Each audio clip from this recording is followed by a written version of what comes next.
Hello everyone, it is EDRT5Y here with another video. This is a video of my 29th episode, I think, of Video Game Pines. So, let me show you what I got.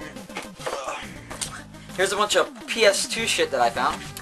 There is this video game, like a rental store. It's called 48 Hour Video, which is kind of strange. It sells DVDs there and like video games and stuff. And I'm not sure how many stores like that are left in the world. There's probably not that many. Not as many as there was like 10 years ago because of Netflix and Redbox and shit like that. But yeah, they have a bunch of video games there. They have games that are for rentals there. And when the store goes out of business, which I know it will in at least a year, I'm definitely gonna buy some of those games that they're gonna put out. Me and my friends are probably gonna go buy a bunch of those games. And I picked up 3 games there. These are all, I don't know if you can see, they're all $3.48 each. And the first game I picked up is called Innocent Life, the Futuristic Harvest Moon. It's not really that much of an expensive game, which really doesn't matter to me. This looks like a fun game. I played a little bit of it. It's basically just like an RPG. If you ever played Harvest Moon, it's basically just that. But the PS2 version, it is complete, and it was $3.48, which is a steal for that. Then I got a copy of Godzilla Unleashed, which is, I know that these Atari games for the PS2 are actually kind of uncommon to find. Like the Dragon Ball Z game, the third game, is actually pretty uncommon and comes complete. This game online sells for about 15 bucks each. It's actually pretty fun if you're playing with a bunch of people. It's basically like a tournament fighter. I don't know if that's what they call them, but you just go through the city and you fight freaking Godzilla characters and stuff from the Godzilla movies. And probably the best fight I have here is Dragon Ball Z Infinite World. $3.48. This game sells for about like 20 bucks online, and it's basically just like Dragon Ball Z Budokai Tekken. I don't know what the game is actually called. I forget what it's called, but it's very similar to it.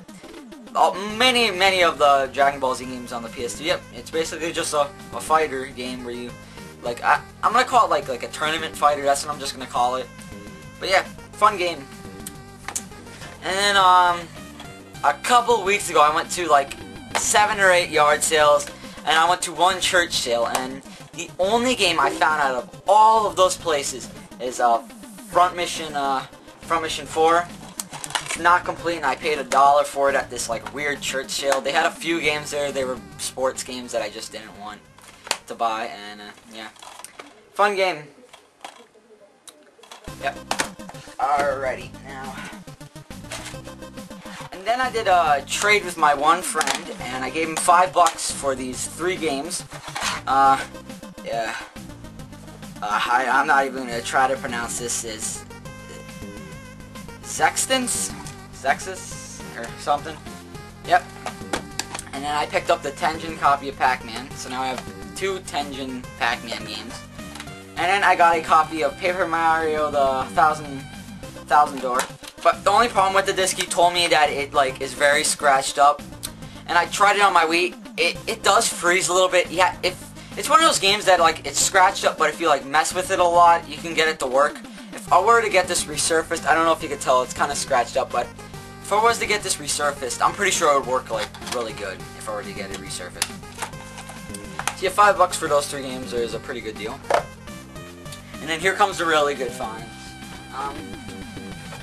I made another trade with my friend Patrick. I'm probably gonna have his channel in the description.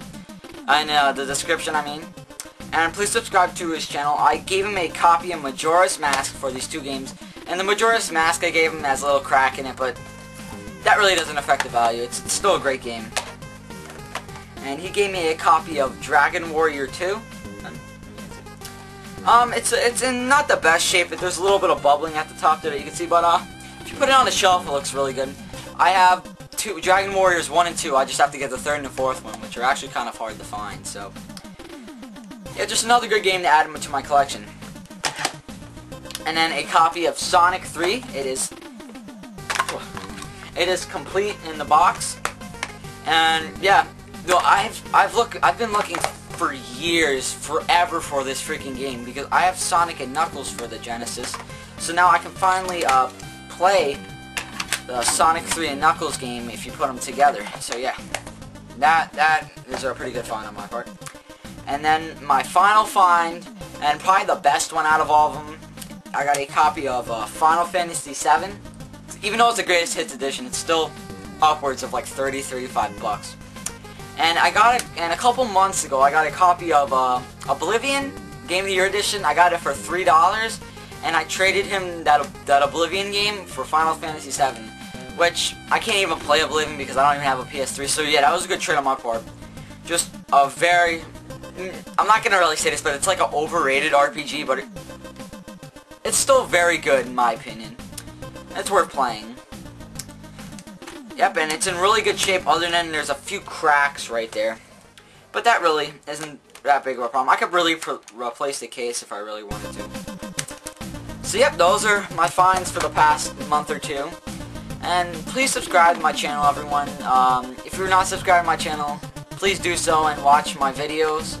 And remember guys, comment and keep on gaming.